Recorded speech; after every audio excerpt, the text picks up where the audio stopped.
Assalamualaikum warahmatullahi wabarakatuh. Pemirsa, informasi mengenai Kabupaten Kota Waringin Timur dan sekitarnya telah kami rangkum untuk Anda dalam Jurnal Kotim. Bersama saya Fibi Srayu Anita, berikut informasi selengkapnya.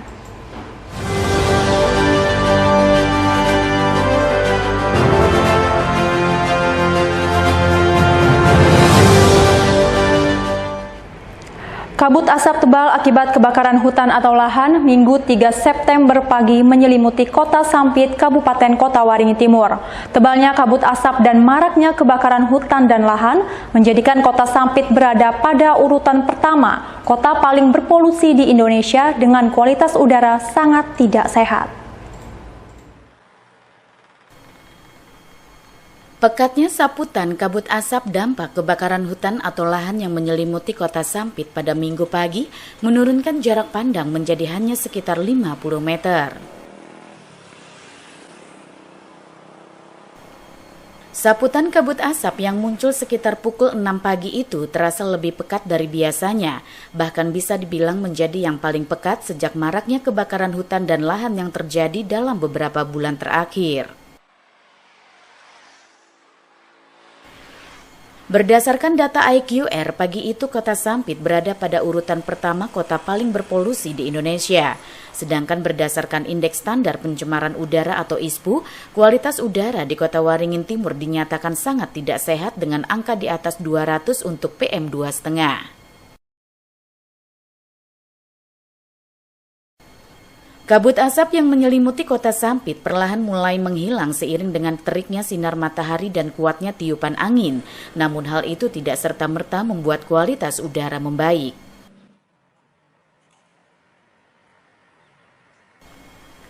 Semakin buruknya kualitas udara di Kota Sampit yang membahayakan bagi kesehatan manusia tentu saja dikeluhkan oleh masyarakat setempat. Warga berharap pemerintah daerah dapat lebih maksimal dalam menanggulangi kebakaran hutan atau lahan yang terjadi. Tebal sekali, tebal luar biasa Mas, ini sangat tebal sekali, nggak seperti kemarin-kemarin. Menurut kita sih pemerintah harus lebih maksimalkan lagi cara menangani asap ini Mas, karena ini sangat mengganggu sekali Mas, terutama untuk kesehatan untuk anak. Keluar di rumah aman-aman saja Mas, tetapi itu anak-anak terutama kita mungkin nggak keluar dulu Mas. Mungkin kalau keluar kalau hanya sekolah saja Mas. Itu pun sangat terganggu sekali, Mas. Berdasarkan data BPBD Kota Waringin Timur, sudah ada lebih dari 500 hektar hutan atau lahan terbakar di daerah setempat. Kebakaran hutan dan lahan terjadi dalam setiap harinya dengan jumlah lebih dari 5 titik per hari.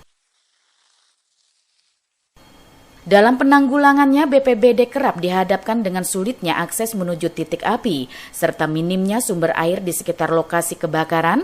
Hal itu membuat pemadaman kebakaran hutan dan lahan tidak bisa berjalan maksimal. Mashud Badarudin, Hayat TV. Akibat kemarau panjang yang melanda Kabupaten Kota Waringin Timur, masyarakat pesisir di wilayah setempat mulai mengalami kesulitan air bersih. Terkait hal itu, pemerintah Kabupaten Kota Waringin Timur salurkan ribuan liter air bersih. Salah satu desa di wilayah pesisir Kota Waringin Timur yang mengalami kesulitan air bersih adalah Desa Jayakaret, Kecamatan Mentaya Hilir Selatan. Untuk itu pada Minggu 3 September, pemerintah Kota Waringin Timur menyalurkan air bersih kepada warga di desa tersebut. Penyaluran air bersih dilakukan menggunakan mobil tangki milik Dinas Lingkungan Hidup serta perusahaan daerah air minum setempat. Krisis air bersih sudah dialami warga sejak 2 minggu terakhir. Hal ini akibat kemarau panjang yang melanda daerah setempat, membuat air wilayah pesisir menjadi payau atau asin sehingga tidak bisa untuk dikonsumsi. Selama ini, untuk mendapatkan air bersih, warga harus menampung air hujan atau membeli dengan biaya hingga Rp25.000 per drum kapasitas per 200 liter. Hal tersebut dikarenakan perusahaan daerah air minum belum masuk ke desa mereka. Iya, kekurangan air bersih, jelas kan itu banyunya kan ada pun masih dimakan tak tuh nah. Kalau dimakan diminum berkawa satu-satunya jalan gitu. Udah berapa lama? Kita setengah bulan ya. Soalnya di sini PDAM berada. Oh, PDAM belum masuk? Belum masuk sini PDAM. Kalau ada PDAM kan kita aman, begini belum ada. Jadi selama ini pakai air apa, Pak? Pendit tampungan, kadang-kadang beli di ada yang 20.000, ada yang 25.000 Per drum. Bupati Kota Waringin Timur Halik Kinur mengatakan pihaknya sedang mengupayakan untuk dilakukan perluasan instalasi pipa PDAM sehingga tidak ada lagi warga yang kesulitan air bersih khususnya pada musim kemarau ini. Ini sebenarnya sudah berjalan beberapa hari, tapi hari ini saya langsung ingin melihat dan mengecek sendiri bagaimana pendistribusian air bersih khususnya untuk warga kita yang berada di daerah selatan. Karena seperti biasa, kalau sudah musim kemarau, sudah cukup panjang, maka daerah kita khususnya daerah selatan ini airnya itu menjadi payau dan akhirnya jadi asin, sehingga tidak bisa dikonsumsi oleh warga kita. Makanya mudah-mudahan ke depan nanti PDAM kita itu bisa operasional. Tadi saya dilaporkan Mekanisme dan Kepala Dinas Lingkungan Hidup bahwa yang ada di Lepeh itu sudah bisa diambil airnya. Tinggal pipa besar nanti bila sudah tersalurkan, maka sebagian besar sambungan rumah air itu bisa dialirkan ke PDAM.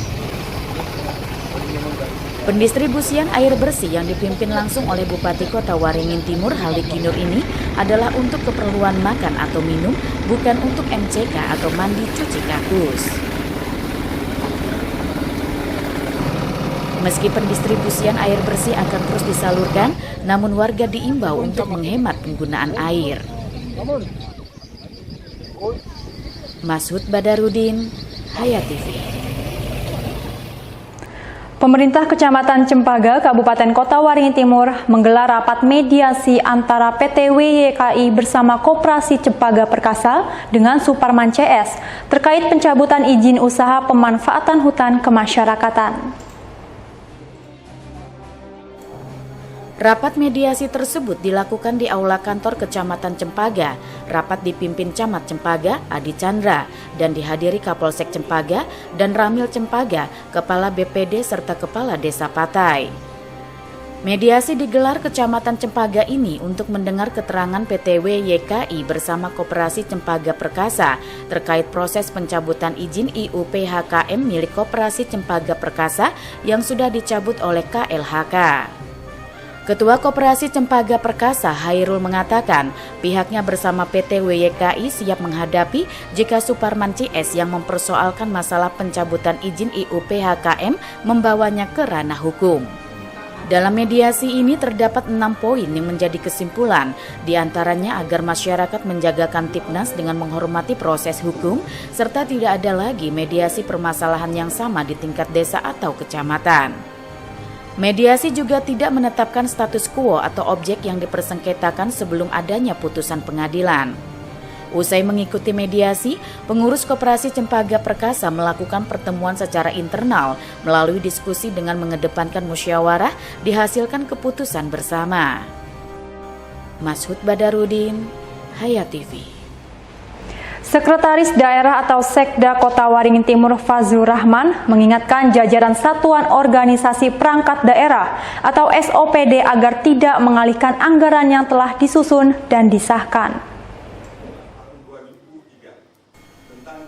Penegasan tersebut disampaikan Sekda Fazlur Rahman saat memberikan sambutan pada acara sosialisasi Perbuk nomor 58 tahun 2022 tentang penganggaran pelaksanaan dan pertanggungjawaban hibah dan bansos di Aula Lantai 3 Kantor BKAD Kotim Kamis 31 Agustus 2023.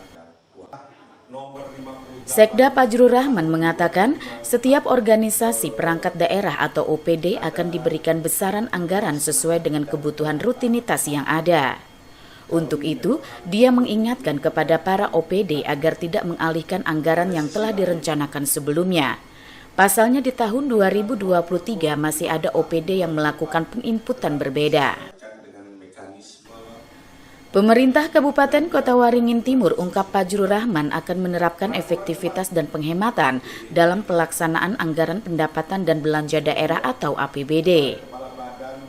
Dalam sasarannya, penerapan itu sesuai dengan visi dan misi yang dibuat oleh Bupati Kotim Halik Kinur.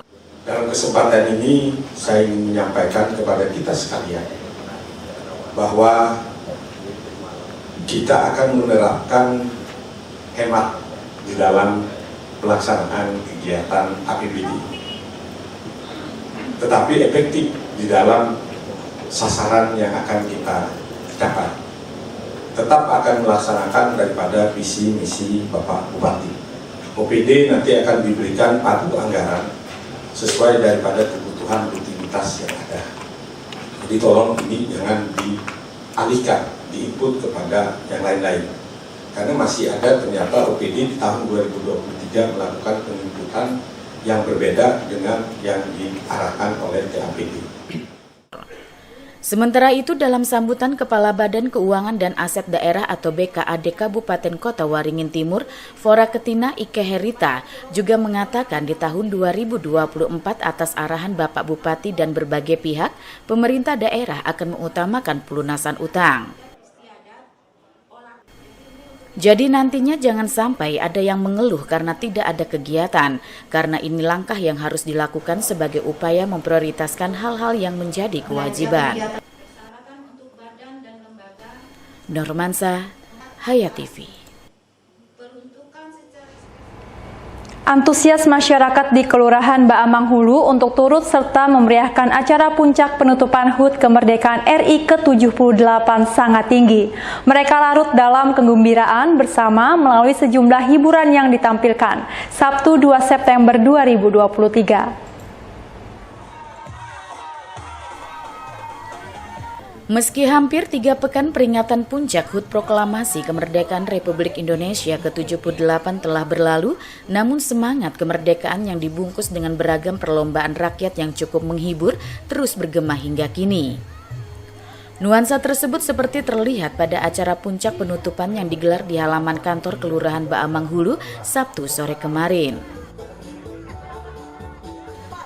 Kemeriahan ini diawali dengan peragaan bersama senam Gemo Famire yang diikuti dengan penuh antusias baik oleh masyarakat umum maupun pejabat yang hadir, di antaranya Camat Baamang Sufiansah, beserta undangan lainnya, hingga dilanjutkan dengan tari Manasai khas suku Dayak Kalimantan Tengah. Masyarakat kembali dihibur dengan penampilan para finalis lomba karaoke unik yang dikhususkan bagi peserta yang bersuara fals. Tak pelak, gelak tawa di antara para penonton tampak pada momen ini saat menyaksikan aksi finalis lantaran lagu yang dinyanyikan tidak sesuai dengan nada musik. Layaknya ajang pencarian bakat di stasiun televisi nasional, sebanyak 3 dewan juri pun memberikan komentarnya. Lomba Panjat Pinang dengan menghadirkan sebanyak 2 tim turut memeriahkan acara puncak penutupan HUT kemerdekaan ini. Masing-masing tim diberi kesempatan selama 10 menit untuk dapat mencapai puncak pohon pinang tersebut. Menandai berakhirnya rangkaian HUT kemerdekaan ini, turut dilakukan pengumuman pemenang dari sebanyak 13 jenis lomba, sekaligus pembagian hadiah kepada masing-masing juara. Para dewan juri karaoke juga didaulat tampil untuk membawakan lagu sehingga disambut antusias warga. Camat Baamang Supiansah mengaku senang atas tingginya partisipasi warga Baamang Hulu untuk turut mensukseskan seluruh rangkaian kegiatan di perayaan Hari Kemerdekaan ini, sehingga sangat terlihat kebersamaan di antara warga dan jajaran Kelurahan Baamang Hulu. Kalau melihat kebersamaan mereka sangat kompak ya. Baik ya, tertib dan juga saling menjaga keamanan ketertiban, sehingga pelaksananya pun sejak tanggal 31 sampai pada hari ini acaranya saya tutup tadi aman, tertib dan terkendali.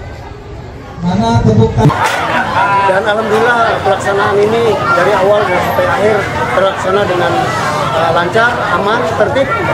Kita dapat menjaga situasi yang kondusif, yang terkendali.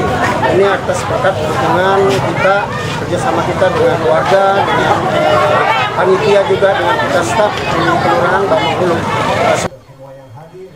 Sementara itu, salah satu momen yang juga paling ditunggu warga adalah saat 2 tokoh muda Baamang, masing-masing Dadang Siswanto dan Supriyadi Elias, saling berbagi rezeki dengan melakukan hujan saweran. Tak pelak, lembaran beragam nilai rupiah berterbangan ke segala arah dan disambut warga dengan penuh kegembiraan dan gelak tawa bersama. Nurmansa, Hayat TV. Meski sempat mengalami kenaikan yang cukup tajam pada pertengahan Agustus lalu, namun menjelang akhir pekan awal September, harga emas perhiasan kembali turun. Untuk emas 99 atau 24 karat, pada Minggu 3 September dijual Rp925.000 per gram. Harga emas perhiasan pada hari Minggu 3 September 2023 terpantau melemah meski pada pertengahan Agustus selalu berfluktuasi dan sempat mengalami kenaikan yang cukup tajam. Namun menjelang akhir pekan awal September kembali turun. Owner toko emas Mitra Baru di PPM Sampit, Haji Sani mengakui bahwa harga emas sedang stagnasi dan cenderung turun justru dalam sebulan terakhir. Namun masih lebih banyak konsumen melakukan penjualan dibandingkan pembelian emas. Jual kembali oleh konsumen ini, lanjut Haji Sani, justru terjadi pada emas kadar 420 dan 375. Alasan mereka adalah untuk kebutuhan anak sekolah dan tambahan modal jualan.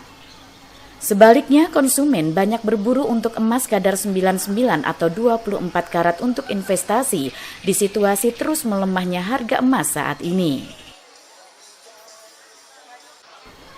Berikut daftar harga emas perhiasan Minggu 3 September 2023. Emas 99 atau 24 karat dijual Rp925.000 per gram, kadar 750 atau 17 karat dibanderol Rp795.000 per gram, kadar 700 atau emas Singapura berada di level Rp740.000 per gram. Sementara untuk emas kadar 420 dan 375 masing-masing bertengger di harga Rp470.000 dan Rp440.000 per gramnya. Yunus Muammariza, Hayat TV. BPS Kalteng melalui rilisnya mencatat, pada Agustus 2023 Kalimantan Tengah mengalami deflasi sebesar 0,20%. Deflasi dari gabungan Kota Palangkaraya dan Sampit ini terjadi salah satunya karena adanya penurunan indeks harga pada kelompok makanan, minuman, dan tembakau. Pada Agustus 2023, gabungan Kota Palangkaraya dan Sampit mengalami deflasi sebesar 0,20% dengan indeks harga konsumen sebesar 117,28. Deflasi gabungan Kota Palangkaraya dan Sampit pada Agustus 2023 terjadi karena adanya penurunan indeks harga pada kelompok makanan, minuman, dan tembakau, kelompok transportasi, serta kelompok perlengkapan peralatan dan pemeliharaan rutin rumah tangga. Inflasi tahun kalender Agustus 2023 terhadap Desember 2022 untuk gabungan Kota Palangkaraya dan Sampit tercatat sebesar 1,42% dan inflasi tahun ke tahun yakni Agustus 2023 terhadap Agustus 2022 sebesar 2,99%.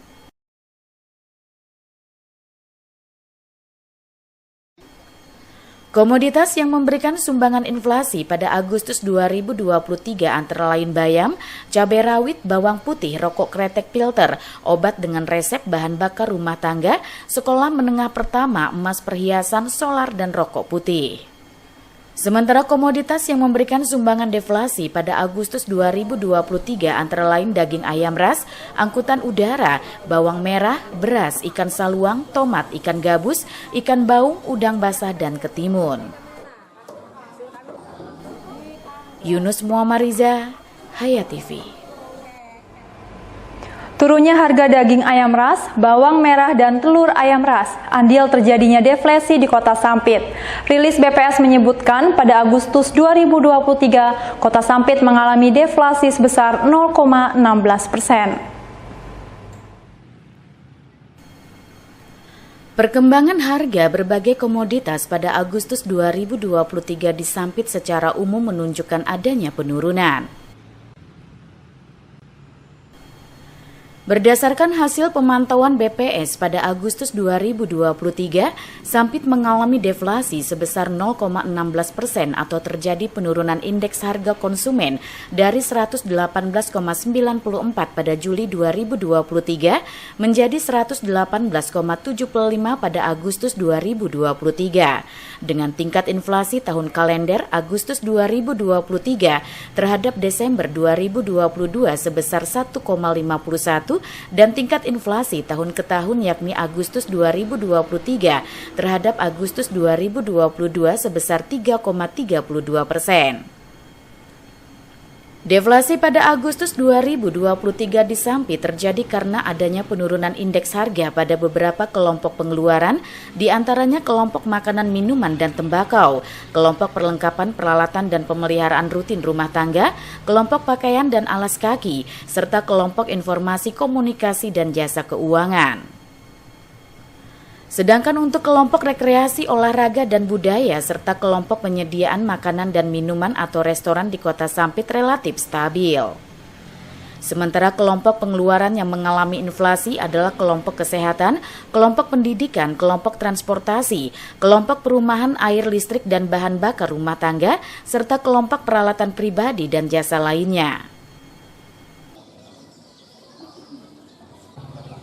Beberapa komoditas yang mengalami kenaikan indeks harga dan memberikan andil inflasi di Sampit pada Agustus 2023, antara lain bayam, cabai rawit, obat dengan resep, rokok kretek filter, bahan bakar rumah tangga, angkutan udara, rokok kretek, sawi hijau, ikan bandeng, dan kecap. Sementara itu beberapa komoditas yang mengalami penurunan indeks harga antara lain daging ayam ras, bawang merah, semangka, tomat, ketimun, cumi-cumi, telur ayam ras, ikan patin, kangkung, dan ayam hidup.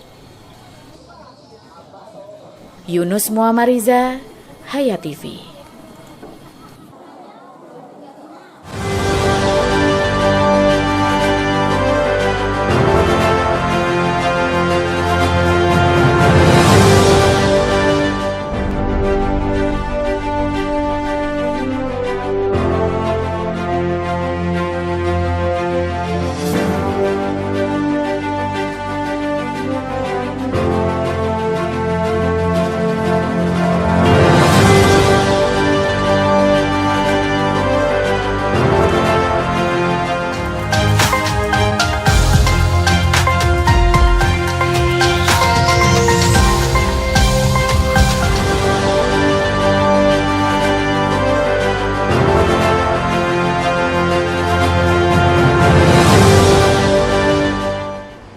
Beralih ke berita dari Kota Waringin Barat, pemirsa, selain deklarasi pemilu damai, Kepolisian Resor Kota Waringin Barat menggelar simulasi sistem pengamanan kota atau Sispam Kota. Simulasi Sispam Kota bertempat di depan kantor KPU Kobar. Salah satu massa pendukung salah satu calon anggota legislatif yang tidak terpilih mendatangi kantor KPU Kota Waringin Barat. Mereka tidak terima dengan hasil keputusan KPU yang dianggap ada kecurangan.